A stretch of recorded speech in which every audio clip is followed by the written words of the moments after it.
I'll hand that over to you. All right, sounds great. Thanks so much, Sandra. So good morning, everyone. Thank you so much for being here. Thank you for joining us for TD Week, but specifically joining us this morning for our panel on teaching assistantships. I'm Clarissa, and I am an Educational Development Associate at the Center for Teaching and Learning. I'm also a PhD student at the Faculty of Education, and I'm going to be moderating this morning. Before we get started, I would like to acknowledge that I'm coming to you from Kingston, Ontario, which is on the traditional land and territory of the Anishinaabe and Haudenosaunee. And for me, it's really important that when I do land acknowledgements, I do it not only through my words, but through my actions. And one way I do this as an educator is by seeking to learn about the teachings of the Indigenous peoples of the land that I'm on, and reflecting on how these teachings can shape what I choose to do as an educator and how I choose to do it. For example, a value that has greatly impacted me as a teacher is the seventh generation, which is a value that encourages us to consider how the decisions we make today will affect future generations. And this is a teaching. This is a Haudenosaunee teaching. For myself as a teacher, whether that be as a teaching assistant or as a course instructor or in my role as an educational development associate, I make decisions that strive to not only foster growth and well-being in my students, but also helps create the kind of world that I would like to see future generations inherit. So as we proceed with our conversation this morning, I encourage you all to think about how you are empowered as a teaching assistant to make decisions that will impact both your present students and the descendants we're going to have 7 generations from now. I also want to acknowledge that we have some faculty members who are in attendance this morning. Welcome. Thank you so much for being here. I really hope our conversation is helpful to you, but I do just want to clarify that this session is targeted towards teaching assistants and the questions that they have and the concerns that they want to talk about. But of course, you're welcome to stay, faculty members. So we will have opportunities for the audience to ask questions. And but before we get to those, I do want to introduce our panelists. And in a minute, I'm going to give them the chance to tell you themselves a bit more about who they are and what they do. But our panelists this morning are Monica Garvey, Sam Twietmeyer, Basmah Rahman, and Gianmarco D'Alessandro. And just to give everyone a sense of who you are, I think the first question I'll start with is just like an introduction. You can tell us what program you're in and the kind of TAingships you've held. And to make this a little easier, what I'll do is I'll just call on people to answer, and I'll change up the order each time so that the first person doesn't feel all the pressure.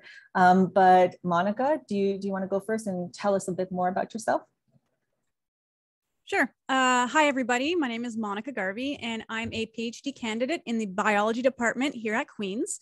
I did my master's here as well, so I've got several years of TAingships in my experience. I've done TAingships, lab components, online forums, marking, field courses. I've done pretty much everything under the sun except for a tutorial.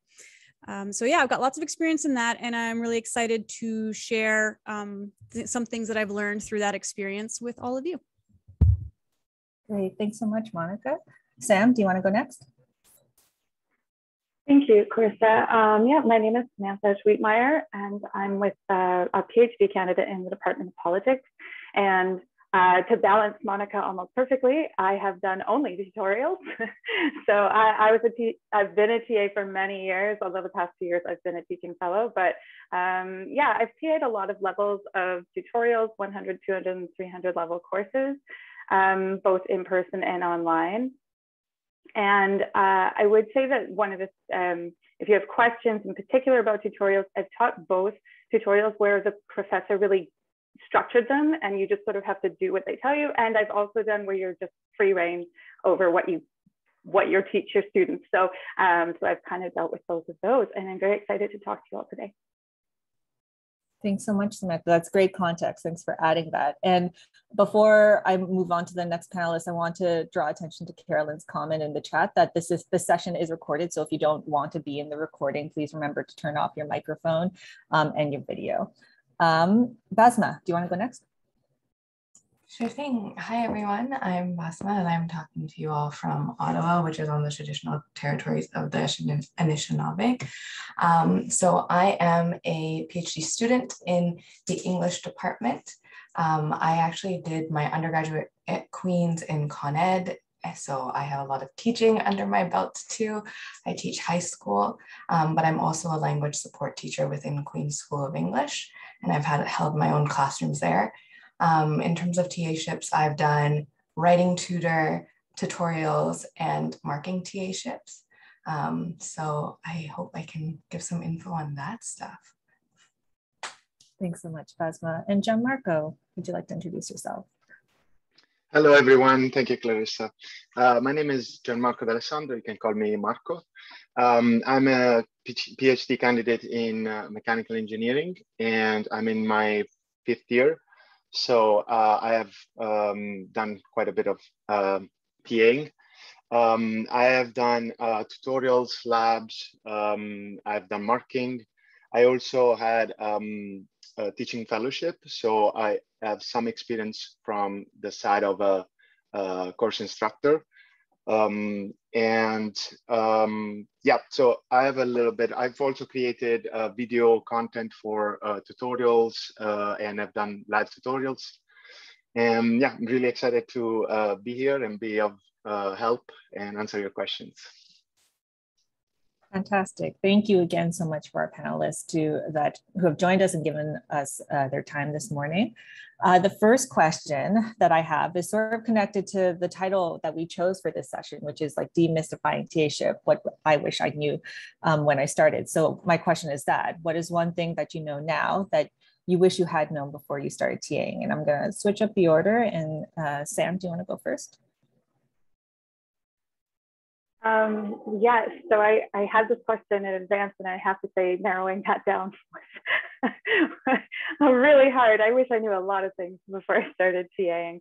I think one thing that I suppose makes sense, but I didn't expect, is the tutorial is a place where students will try to achieve clarity on course content. And so communication with your professor and also with other TAs is much more important than you think it is. You think it's going to be important because it's going to help coordinate you or give you an idea of what to do, but it's actually far more important than that. For example, if in lectures they're falling behind on course material, that's good to know, or if they're getting ahead, and sort of having that open line of communication throughout the course. Because if you're given a tutorial situation where you are left to your own, or in many cases, they'll actually give you like, you have a different set of readings and a completely different set of subjects to cover in tutorial, it can really, really fall apart in terms of your students' engagement with you, because they want to engage with the lecture material frequently in your course.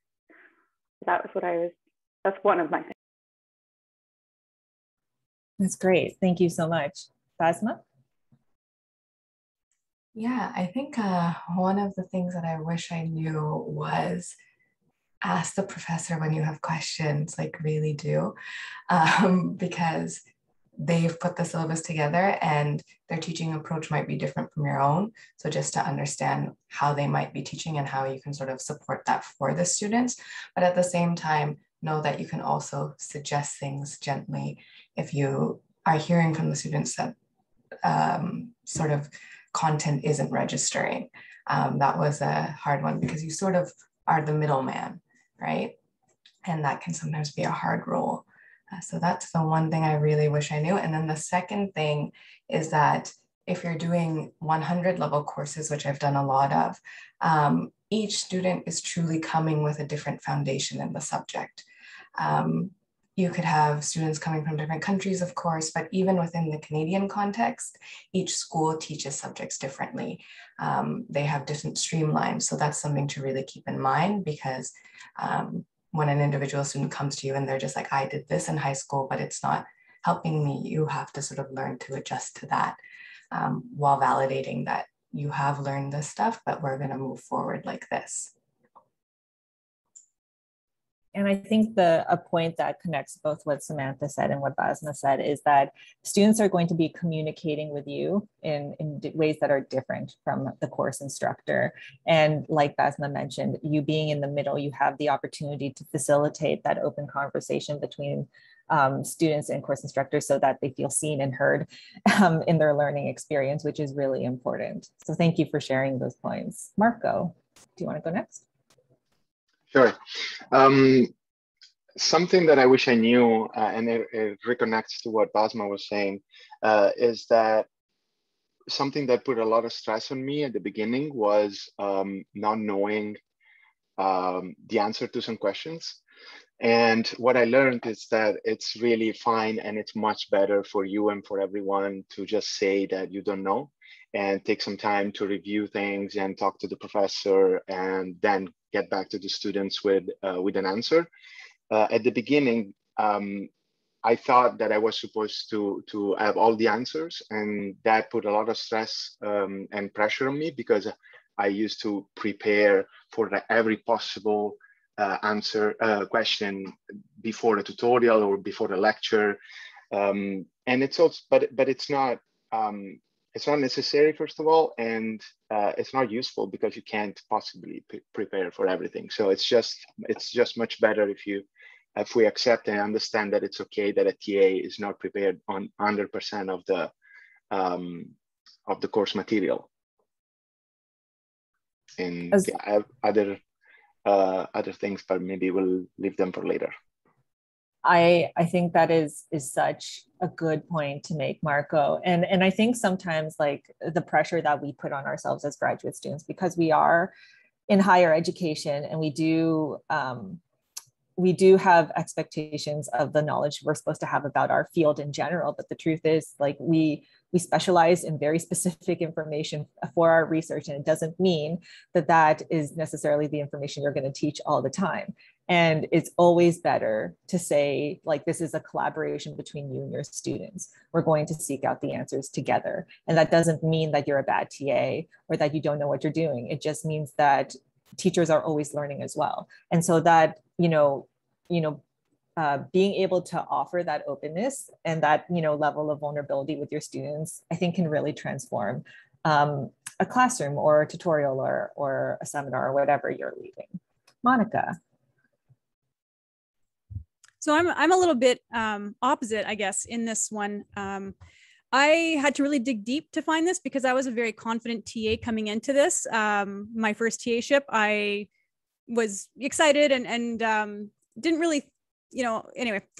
I think the two things that I came up with for this was, first is to prepare. So I'll explain this a little bit more. And then the second one is to track my hours. So these are things I knew I needed to do. I just didn't do them. So the first, this is going to be a really good example here, is one of the labs that I TA'd. So this is where I am working with the students to accomplish certain questions, tasks, that type of thing. If I didn't run through the exercise and understood the exercise in depth, I would end up with some trouble. So my example would be, I had one particular lab where I was doing, I think there was about 10 different sections. By the time I got to the 10th section, it was a well-oiled machine. I was able to answer the questions. I knew what was going on. But that first section, that was rough because I didn't prepare enough. Now, this is very different than other TA-ships that will involve lectures and that type of stuff, in which case Gianmarco is very accurate when he says that you don't need to have all those answers or all those questions. But if you're doing a lab TA where you're guiding students through specific steps, it's definitely very valuable to actually go through them yourself and understand where the possible errors are and make sure that you can get to the right answer yourself. So that would be my, the thing that, not that I didn't know, I just didn't do in my first few TA-ships. And the second one is tracking your hours. When you start with the TA-ships, I know personally I felt a lot of insecurity in terms of how long it was taking me to accomplish certain tasks, where other TAs who are more experienced went through them much faster. It's okay to not be as quick as the other TAs at first. This is an adjustment period. And if you're TAing the same courses year after year, you're going to get really fast and you're going to be able to take on more responsibilities and do more things. Communicating with the course instructor is going to be key for that. But if you are taking a little bit longer to get through stuff, that's okay. Just communicate with your course instructor, and 9 times out of 10, they'll be very accommodating and they'll work with you to make sure that your hours are being respected for the amount of work that you're putting in. So those would be the two things, not that I wish I knew, but that I wish I did for my first PTA-ships. That's fantastic. And one thing I want to mention is, I think especially if you are someone who learns that they love teaching or really has a connection with your students, it's very easy to not really track your hours and to, you know, sort of take for granted or not take for granted, or, you know, prioritize the needs of the course or the students over the amount of labor that you're outputting. And I think that that is a completely normal thing to do. But I also think that I would really strongly advise that you don't do that, because you're not just here to be a TA. You know, you have your own needs, you have your own life, you have your own things going on. And it's important that you establish some kind of balance right at the beginning, especially if this is, you know, if you're a master's student and you're going into your first year of graduate school. It's a big adjustment. It's very different from undergraduate work. And it's really important that you learn some of those boundaries. And you'll be surprised. People, if you set the boundaries, will respect your boundaries. And one tool that I want to just put into the chat is that our union, which is PSAC 901, does have an app for tracking hours. I'm someone who's very comfortable just doing it through Excel, but if you need a tool that will help, you can download it on your phone. I think they also have like some kind of like Excel document that you can download from this page, but it's in the chat and I encourage you to use it. Fantastic. Before I move on to the next question, I want to see, any of our panelists have any last things they want to add for this question? I did want to apologize, and I'll apologize in advance. My internet at my house is cutting out, so I've moved on to my cell phone internet, but we'll see how she goes. Okay. So I had dropped off there. So I did want to say, something that I suppose it probably took me a couple TA ships to really learn, like how to, I don't know, not be frustrated by it or not be affected by it.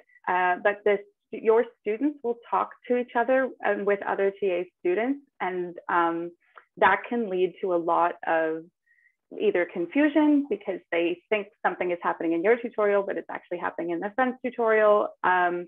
Or it might actually come out that they try to like use it to get things out of your tutorial. And I think like just embracing the fact that you are part of a wider group of people that are all operating a course together is really important in that, and understanding that, because the students are also sharing the same course. And so they are going to communicate with each other for clarity. And again, I think right back to that comment, Clarissa, that you made about how everything is all about just being that point of communication and helping students feel heard and seen is really important.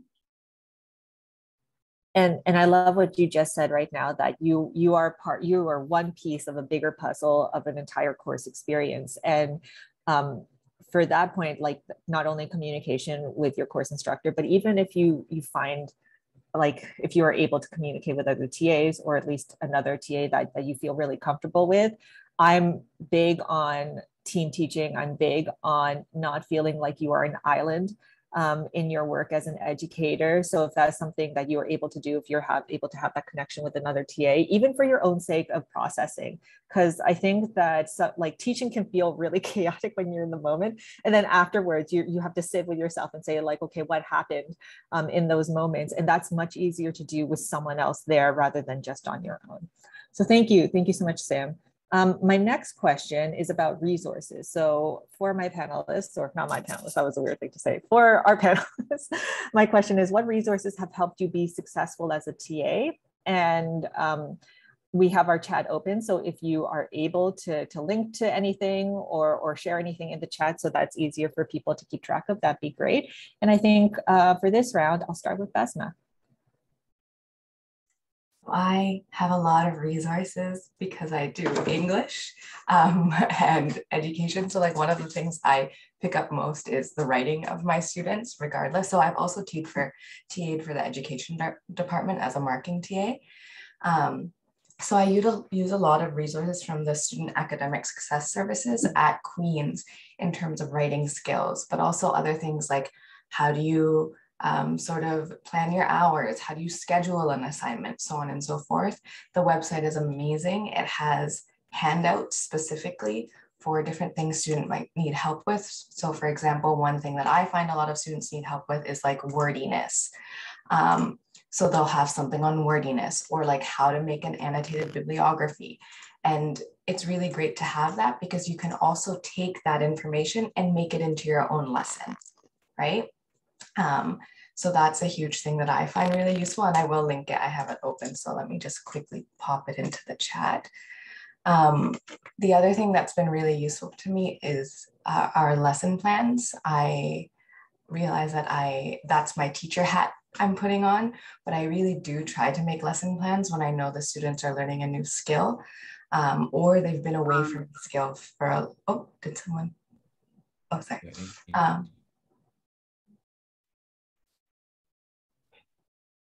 I think you're good to continue. Just a reminder, folks, to please turn off your mics. No worries. So yeah, so they might be either learning a new skill or they're coming back to a skill after a very long time, right? So one of the big ones that I had in my tutorials was close reading, just period. So I had to teach my students how to close read from scratch. Sometimes I had third-year students taking a 100-level year course who were in a different subject. For example, I had a lot of science students because they need an English course for, I think, applying to med school. So the writing style has changed, and also knowing that the writing style has changed. So I do lesson plans, and within my lesson plans, I try to use a lot of differentiated learning. And what that means is having different types of assignments and exercises. So I'll have group activities, I'll have written activities, I'll have oral activities, or I'll have a combination. I also give them time on their own to try and figure something out. So that's another sort of resource that I've used, and the Queen's Education Department is amazing. Their library is amazing if you want to learn about lesson planning, but also OAZ has a lot of online sources about and templates that you can use. And then I use a lot of books too, because again, academic writing is hard, switching from high school to university. So I use the book called Glossary of Literary Terms specifically for English. And then writing in general, I use academic writing for graduate students. And even though it's a book that says for graduate students, a lot of the skills can be applied to undergraduate students and get them ready for the next levels of writing. So I bombarded everyone with so many resources, but I find them all very useful, and I'll link them in the chat too. Perfect. Thank you so much, Basmah. Marco. Yeah. So I think some of the resources that I will share probably apply mostly to courses that are similar to the ones that I've TA'd in MechEng. So, for example, some won't apply to an English course, let's say. But anyway, so in terms of people, the resources that I used during my my years as a TA were for sure the professors, the instructors of the courses. Talking to them was always very, very useful. The CTL is an amazing resource. If you need any type, for example, what's happening right now, or the tools that the CTL can share with you for tracking your hours, for TA evaluation forms, which is a great tool to improve as a TA. They have a lot of resources that they can share, and all that I have to share is from CTL. So if you want to go straight to the source, that's it. But anyway, so one thing is talk to people, professors and CTL.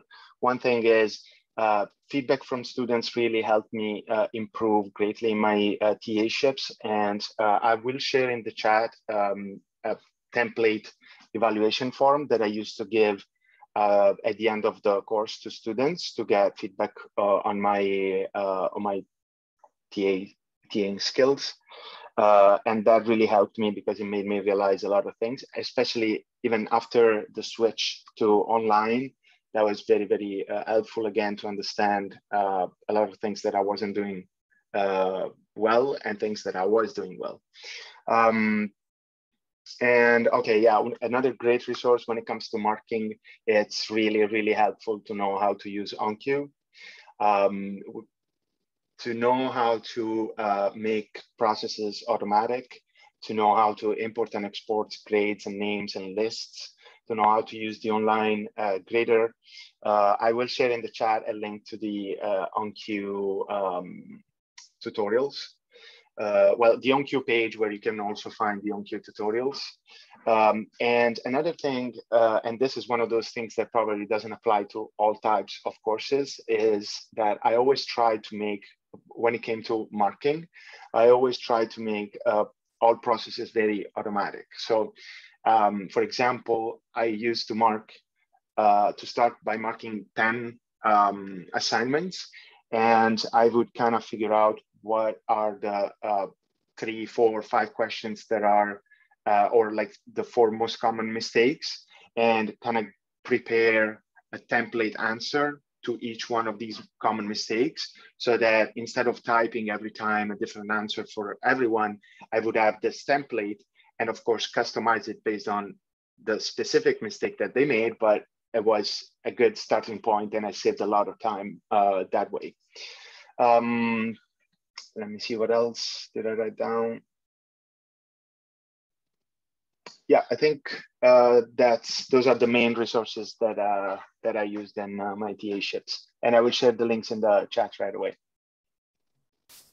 I, first of all, appreciate this shout out to the CTL. Thank you, Marco. We can link generally to the CTL. There's so much that the CTL can offer, and specifically for graduate students, the Education Development Associates, who are myself, Monica, and Samantha. That we have lots that we are happy to consult with you with and happy to offer. One thing I want to add on to what Marco said, I love the idea of creating for yourself a template that you can use for the most commonly occurring things in your marking, because something that some of you will find is that you will have quite a bit of marking to do. And something that will make it easier for you is to create those kinds of tools for yourself ahead of time, like maybe after, like Marco said, after 10, and you're realizing that the same things are occurring. In the context of, you know, for me, I've only TA'd at for the Faculty of Education.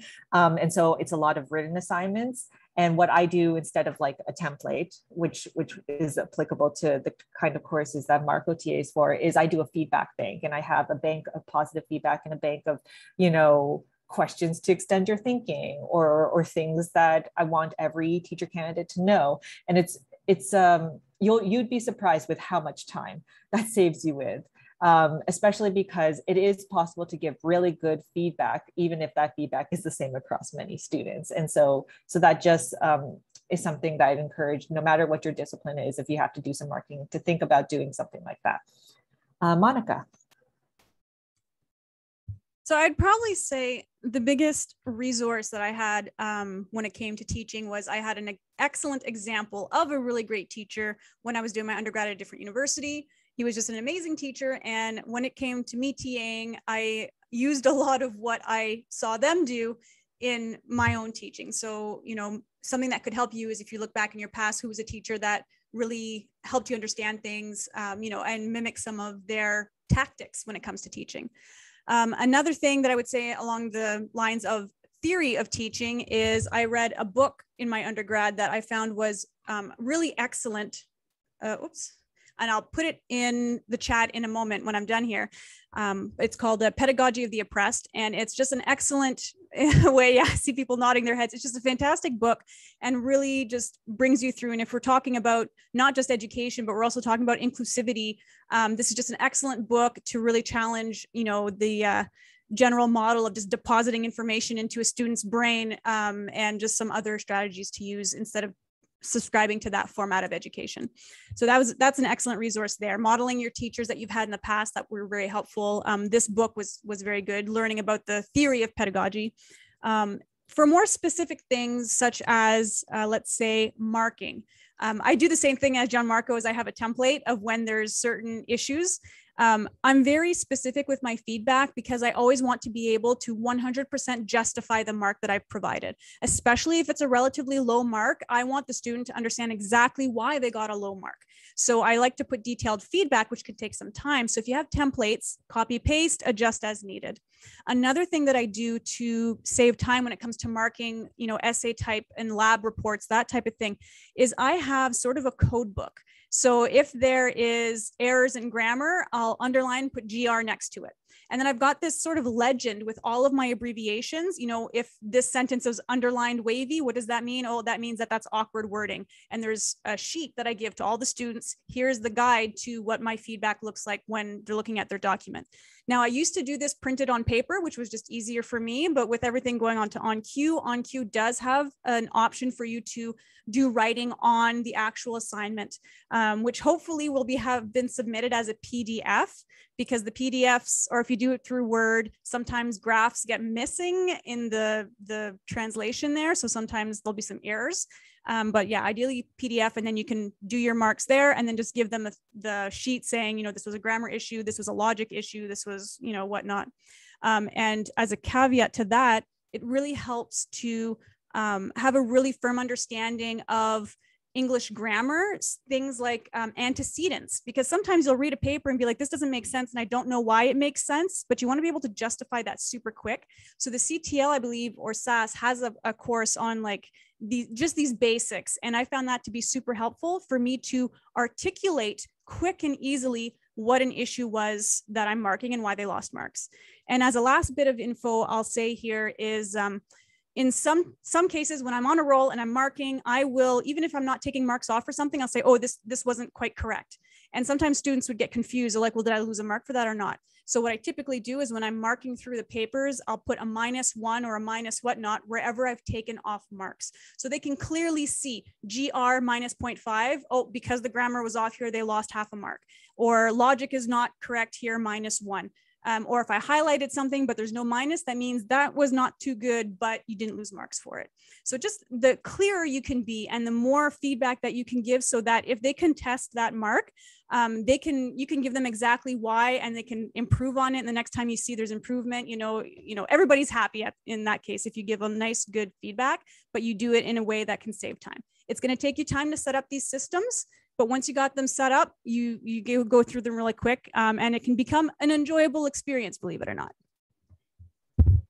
There's so much great advice in what you just shared, Monica. I mean, one point that I want to circle back to is, to find an example in your past of when you felt like really good in the classroom as a student, and you felt you were learning in a really good way, and who that instructor was and what they were doing. And it doesn't even necessarily have to be in a university context. If you had a moment in high school where you felt like what was happening was really dynamic learning and you were really excited as a learner, what was happening in that moment? And how can you do that in your context, in your own way? I think that's something that if we don't take the moment to pause and to reflect on our experiences as students, we let slip a lot of great things that can happen in learning. So I think that was wonderful advice, Monica. And and we mentioned SAS again. And for those of you who are wondering what SAS is, Basmah actually linked to it in the chat. So you can go back and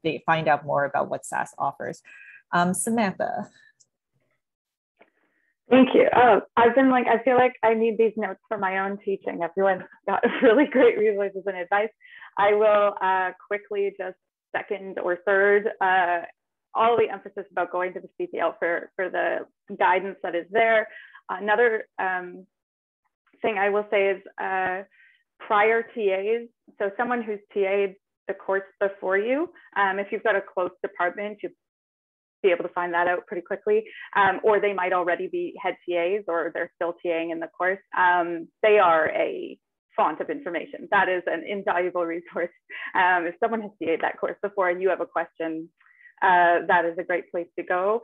So peers, particularly if you're unsure about a lesson plan, I know I've had TAs just give me theirs. They're like, well, this is what I do. And, sometimes that's really useful. So I do want to tag on here. I know we've said it before, but if we're looking at resources, that TA tracker that the PSAC offer for tracking your hours is huge. So either use that or use something else to track your hours.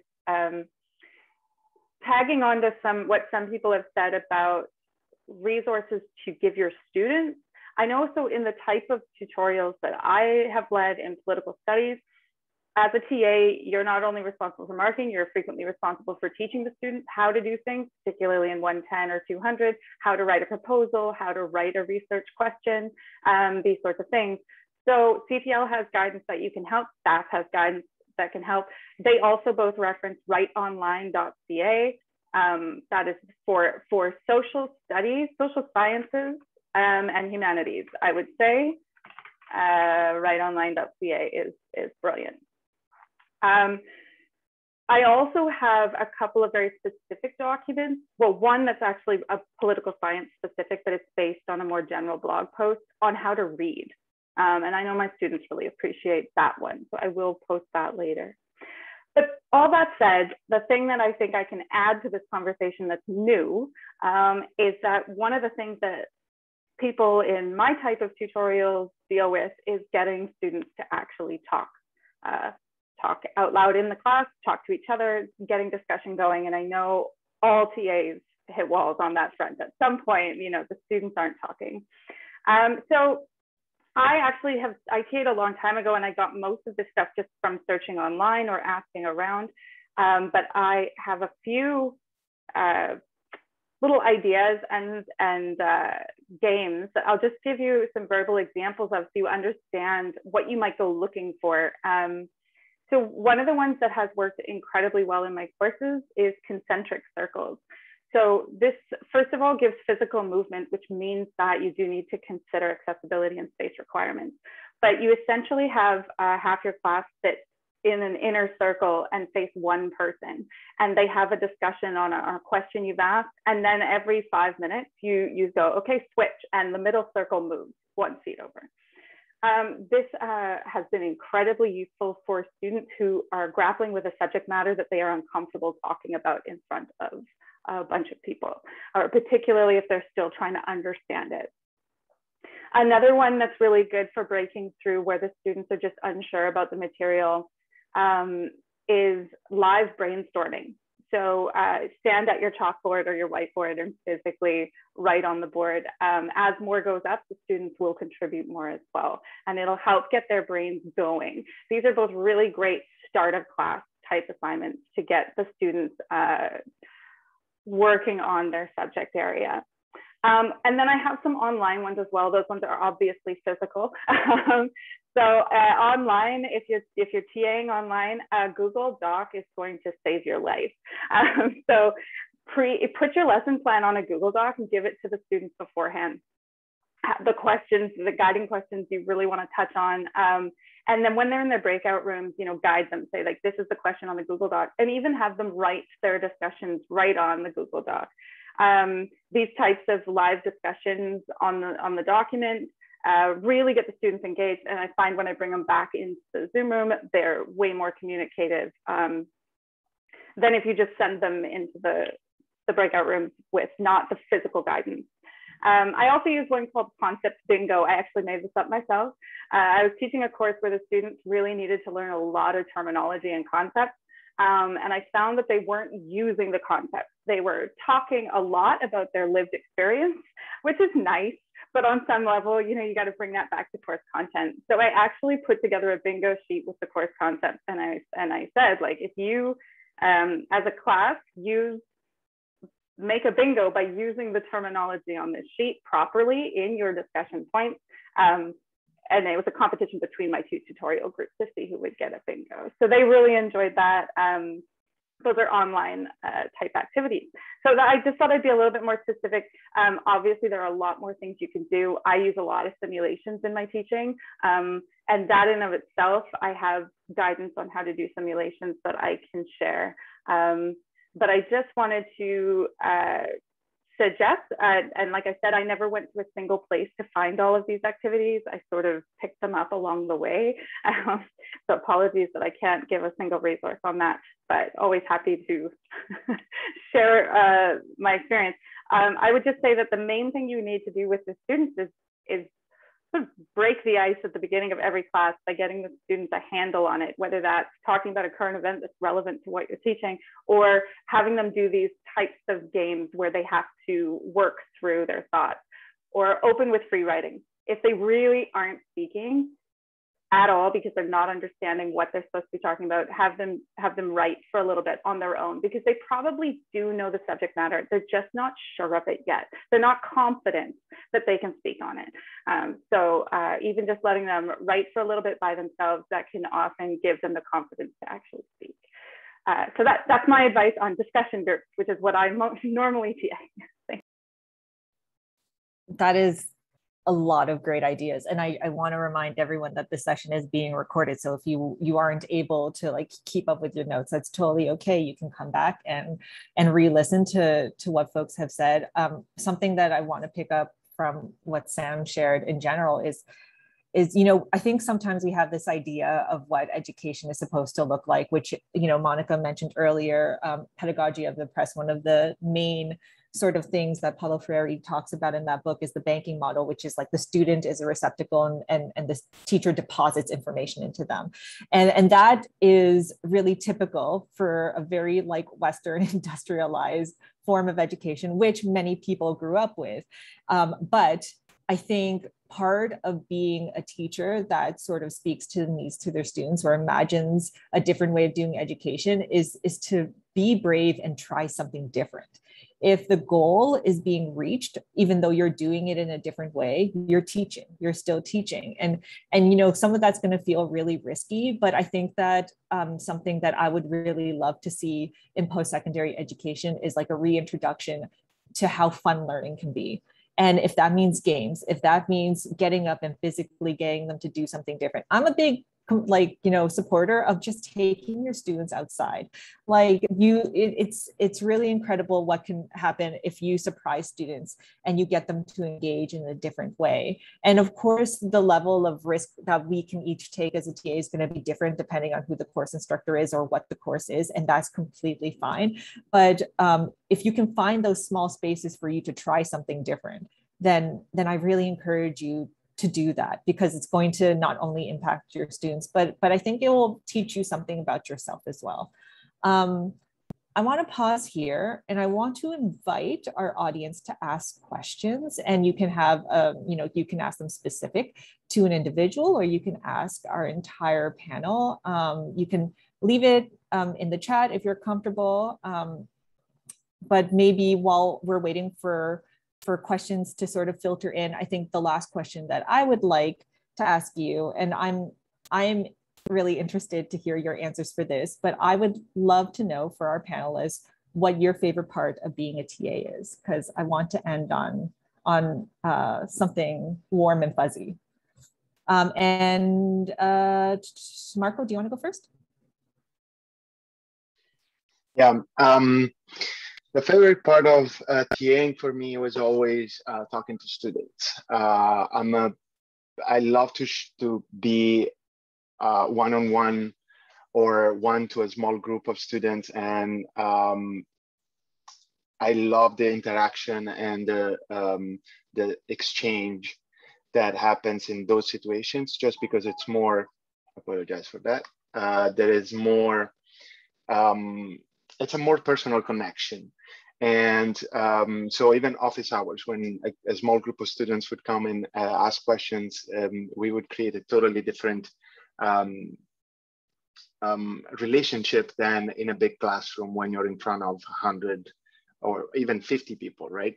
So yeah, that was my favorite part. And I learned that with time. I didn't know that I enjoyed it so much. And actually it's through TAing that I found my passion for teaching and education. So that was a big change for me. So yeah. I love that you found that for yourself. Monica. I'm going to answer the question, but I'm going to do it while answering another question too, because there was a question I really wanted to answer, which was the what's something you think every TA should know. So one of my favorite things about being a TA is the interaction with students. To me, I subscribe, culturally to the way of teaching where you're a teacher, but you're also a learner, right? And your students are learners, but they're also teachers because they view the world differently than you do. And they're going to view the content that you're, teaching them differently. So that exchange of information is just a beautiful thing. And that's what I love about teaching. What I also love about teaching, and this is we're going to segue to the next question, is it really forced me to learn more about myself and to know myself well. So if I were to say one thing every TA should know is themselves, because you are absolutely going to come up against challenges in your TA-ship, whether you're doing lab, field work, whatever it is, the type of course that you're TAing, you're going to come up against challenges. Maybe you've got a confrontation with a course coordinator, or maybe you've got students that are very problematic, or maybe there's demands on your time where you need to make a decision, what is more important to you, giving the students, good feedback and adequate feedback, or the, time restrictions that you're under because of the way that the TA-ship is structured. You're going to come up against these challenges. And when you know yourself and you know the purpose of the TA-ship, why you are there, that is going to help you make better decisions on how you're going to confront those challenges. And it's going to allow you to, sleep better at night and feel better about yourself. So, are you doing these TA-ships before you start the TA-ship? What are you doing the TA-ship for? Are you there because you love to teach and teaching is what the most important thing is to you? Or are you there because it's money? Right. And either is fine, right? If it's your responsibility financially and that you need to do it, then that is okay. But you're going to approach a situation like where, how am I going to split up my time here? Am I doing it just the bare minimum that is required for the course, or do I want to go above and beyond and give some extra feedback, that type of stuff? Whatever your answer is on why you are doing the TA-ship, that is going to govern how you're going to approach that challenge. And there's many challenges, right, that is going to come out. And if you know yourself and you know why you're there and what your primary goal is, what is your purpose, you're going to be able to confront and take on those challenges and overcome those challenges much easier and much quicker than if you're not sure why you're doing what you're doing. So knowing yourself, and as I've gone through all of these TA-ships and have encountered all these challenges, every challenge has taught me more about myself and has more solidified what I am wanting to do. What is my purpose in doing these TA-ships, in being an academic, right? It's all part of a big piece. We're not just a TA. We're also an academic. We're also a researcher. And we're also a human, we're also a daughter. We're also, maybe we're a spouse, maybe we're a parent. We have so many hats. And if we understand who we are, then we're able to be a better TA, and we're able to accomplish our tasks so much better. So yeah, that's my thing. I enjoy interacting with the students, and I enjoy that I get to learn so much more about myself as well as I go through these TA-ships and learn from students and learn from challenges. That's so fantastic. And I want to respond, but I'm cautious of the time. So Sam, do you want to go next? Sure. Yeah. I mean, in many ways, I don't know how much more I could say that isn't sort of what Monica was espousing to a degree. I think the thing I most enjoy about TAing was, it was sort of like in the interaction with my students, having my own aha moment, which is like everyone always talks about how the students will have their aha moment and you feel accomplishment as a teacher. And that's true. That's a great feeling. But actually, when in the discussion with your students, you learn something, your understanding of the subject matter is like expanded. That's actually for me, it's just an incredible moment in my teaching experience. And so that would be one of the things that I most enjoyed about being a TA. I think, I won't say anything more. I'm going to type answers to some of these questions in the chat because I think a lot of them apply to what I do. So thank you. And I do just want to direct that for those of you asking questions in the chat, we do have Carolyn, who is education developer, answering some of those questions. So please check to see if she's chatting with you. Basmah, go ahead. Everyone said such wonderful things that resonate with me too. So in terms of adding something new, I think I'm just going to reinforce that learning from the students is my favorite part.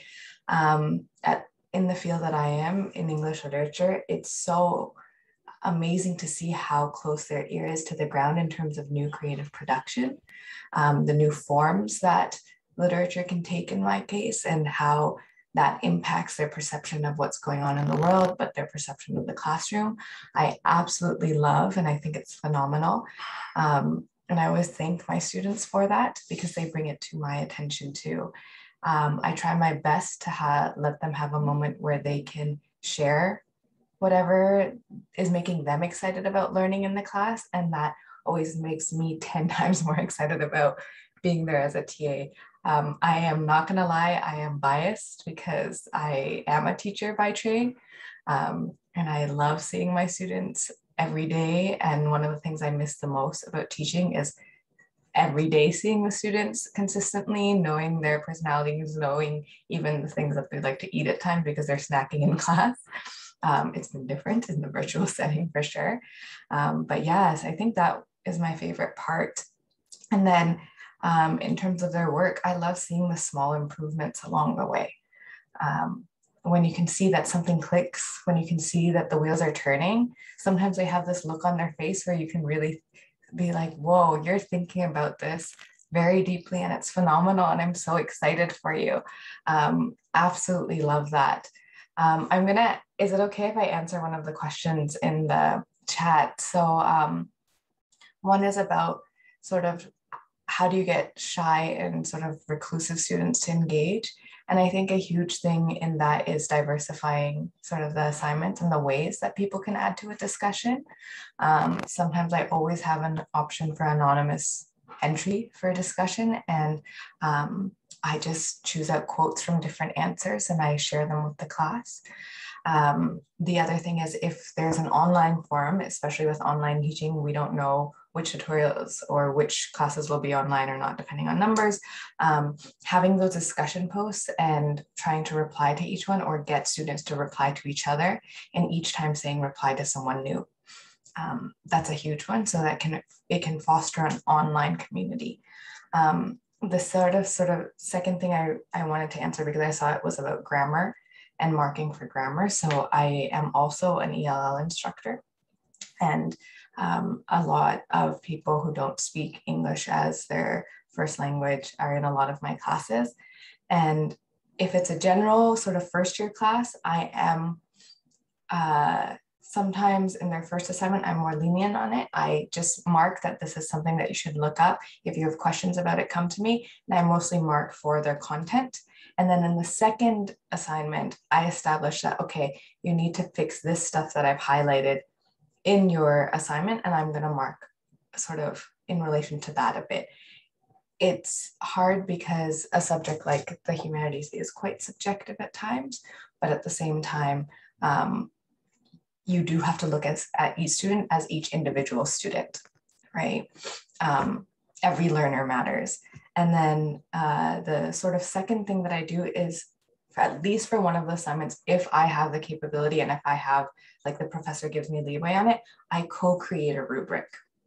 And what that means is that I have sort of the template and I use a class to have, or a half a class, to have the students tell me what they think would be an A in terms of, say, writing style, what they think would be an A in terms of grammar, what they think would be like a lower mark in terms of this. And then together we make that rubric, and they're accountable to it too because they've helped create it, but so am I because I have to listen to what they're saying and really hear them in terms of what they need and what they want. Yeah, I went on a lot. Sorry about that. No, I love it. Thank you. Thank you so much, Basmah. And I want to thank Carolyn and Sam for addressing some of the questions in the chat. We're definitely not going to be able to answer all of them. But before, because we have a few minutes before we leave, I wanted to make sure that I mentioned a few things. First of all, thank you so much for being here, everyone who's in the audience. And something I'd like to emphasize is that, this isn't the be all and end all of opportunities you have to ask us questions or to learn as a TA. TD week at the Center for Teaching and Learning is a big thing that we do, but we also offer things throughout the year to help you as you learn and grow and as you actually get your hands dirty with TAships. And so I'm going to link to the list of programs that we have coming up in the CTL in the chat. And I'm also going to leave the email address that you can use to get in contact with the Educational Development Associates at the CTL. And so for those of you who are unfamiliar, myself, Monica, and Sam are the EDAs at the CTL, and our job basically is to help with graduate student educators. So the TAs, the TFs, and also postdocs.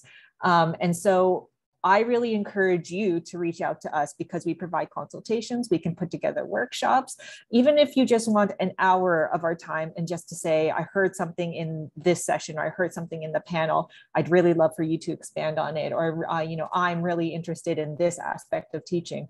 You are more than welcome to reach out to us and to ask those questions. Please do not be shy. Consultations are probably one of my favorite parts of the job because I just get to sit down with someone who's interested in teaching and I get to talk to them about it. And you know, I mentioned earlier that I'm really into collaborative teaching. And if you don't have a TA team that you can chat with who are in the same course, then absolutely, please come to us, chat to us about what you want to know and what you want to learn about teaching. And with 2 minutes left, I think something I want to come back to and sort of end the session on is something Monica said, which is the importance of knowing yourself, understanding who you are as a teacher, and to think of yourself holistically as an educator. You know, I'm very big on imagining our students holistically and teaching to them as a whole person, but I think it's equally as important that we do that as ourselves and think about who am I in the classroom, who do I want to be in the classroom, and how is that informed by all the different parts of my life. About like, I think about 2 years ago, I was, you know, in the middle of my PhD, and I was feeling super lost about what exactly I was trying to do in a PhD, both as an educator and a researcher. And I had a really wonderful conversation with one of my Anishinaabe friends who basically sat down and was giving me lots of advice. And she walked me through the medicine wheel. And when she got to the center, she explained to me that the center is our fire and the need to preserve our fire. And for those of you who don't know about the medicine wheel, it's part of many Indigenous people's teachings. And because I was feeling so lost, she reminded me that I needed to tend to my fire. And what that means is, you know, reminding myself about who I am and what it is I want to do in this life and what is important to me and the importance of preserving that. And so as a final note, I really encourage you to think about, you know, what's in your heart, what's in your fire, and how can you tend to your fire as an educator. That's going to make a world of difference of your experiences as a teaching assistant and also in graduate school. It is possible to love and laugh and learn through all this process. And so please don't lose sight of that. Are there any last words that our panelists want to share? We're good. Thank you so much, everyone, for being here. Thank you, Monica, Sam, Marco, and Basmah. I so enjoyed learning from you. I so enjoyed sitting with you this morning, and I look forward to future conversations with all of you. So please reach out to the EDAs at the CTL, and I hope you have a wonderful rest of your TD week. Sandra, thanks did you have anything you wanted to end on, or Carolyn? We're good? Okay. Bye, everyone.